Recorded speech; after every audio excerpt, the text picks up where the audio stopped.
पत्रकार बांधव आहे. पत्रकार बांधव मग तो कुठला सरकारी असो कुठले असो, आता हे पत्रकार जीवाचे रान करून येतात. यांना कुठं पगार नाही, पाणी नाही, काही नाही. तर सामान्य पत्रकार का असं ना, पण भारतीय जनता पार्टी पत्रकारांना असं छोटंसं मानधन म्हणून असं काही दिसू शकेल का? असं आपण काही कार्यक्रम त्याच्यासाठी आपल्याला न्याय द्यावा, आपल्याला पत्रकार न्याय द्यावा. संघटना असेल, युनियन असेल, त्याच्यामार्फत आपल्याला आपल्या असलेल्या मागण्या ह्या सरकारपुढे मांडाव्या लागतील. कारण मागणी केल्याशिवाय आपल्याला पाठपुरवठा करता येणार नाही. पाठपुरवठा करून आपल्याला आपल्या मागण्या करून घेता येईल. यापूर्वी माजी मुख्यमंत्री उद्धव ठाकरे साहेब यांना मी स्वतः भेटलेलो आहे. उपमुख्यमंत्री अजितदादा पवार यांना पण भेटलं आहे. पण आता हे जे आहे हे सगळं वरून जर म्हणजे केंद्र सरकारने जर त्याला पाठपुरावा केला तर त्याला ताबडतोब काम होईल असं आम्हाला वाटतं मॅडम. तर याबद्दल तुम्ही जर मला सविस्तर जर दिलं तर मी तुमच्या ज्येष्ठ नागरिकांचं शिष्टमंडळ घेऊन दिल्लीला सुद्धा आपल्या वरिष्ठ नेतृत्वाची वेळ घेऊन आपण भेटू शकतो. मी स्वतः तुमच्यासोबत राहील. कारण मला गरिबी आणि ज्येष्ठ नागरिकांसाठी आणि महिलांसाठी मला काम करायचं आहे. आणि माझा तुम्ही मनातला विषय तुम्ही मांडला आहे त्या विषयासोबत मी काम करेन. कारण मी ग्रामीणला रुरल एरियात राहते. मी सुद्धा एका शेतकरी कुटुंबातून आलेली आहे. तर एक मुलगा असतो, एकुलता एक मुलगा जेव्हा वाढतो, कारण आता आपण धाकधकीच्या जीवनामध्ये वडिलांपेक्षाही मुलगा लवकर जातो. आज वाईट परिस्थिती आहे ग्रामीणमध्ये, शहरामध्ये. तर त्यांच्या आईवडिलांची परिस्थिती खूप वाईट आहे. त्याच्यामुळं आपण ज्येष्ठ नागरिकांसाठी कायदा तर करूच. त्याच्यामध्ये तुम्ही प्रेसवाले जे लोक आहेत त्यांचा तरी वेगळा विषय असतो. आता यांच्या आमच्यासाठी ज्येष्ठ नागरिक आहे म्हणजे आज ताकद येऊन मिळतात मॅडम हे लोक.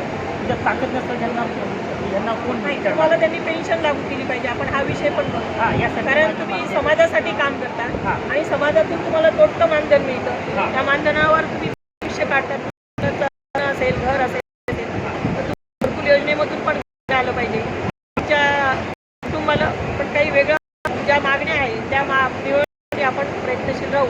आणि मी एक राज्याची सचिव म्हणून मी तुमच्यासोबत कधीही ज्येष्ठ नागरिकांचे विषय असतील, महिलांचे विषय असतील, मी कधीही सक्रिय म्हणून तुमच्यासोबत काम करेन. मला उलट आनंद आला माझ्या मनातली संकल्पना. कारण मला वृद्धाश्रमाची जी आहे व्याख्या ती मला आवडत नाही.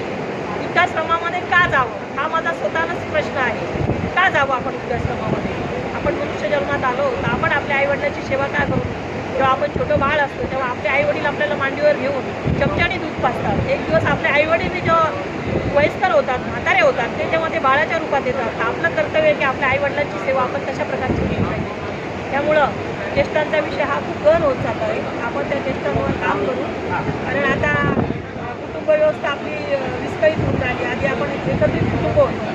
त्यामुळं ज्येष्ठ नागरिकांना जे आज मी केलं उद्या तेच माझे मुलं माझ्यावर करणार अशी आपण ज्येष्ठांसाठी कायदा झाला पाहिजे हा आपण आग्रह धरू. आणि पत्रकार सेवा संघटनेच्या मी लढतोच आहे. स्वतः मी तुम्हाला फोटो दाखवतो. अजितदादांना येणार सगळ्यांना मी पत्र दिले लढतोय. मी माझे जे पत्रकार बांधव आहे आज एक मिनिटात स्वतःचं पेट्रोल जाऊन विचारता येईल. यांना काय पगार आहे, पाणी सांगा मला काय अहो असे चेरीवर किती दिवस जगणार ते लोक आणि जीवाचं रान करून जे पत्रकार नाही. तुम्ही तुमचं पत्रकारांचं एक पत्र तयार करा, तुमच्या मागण्या तयार करा.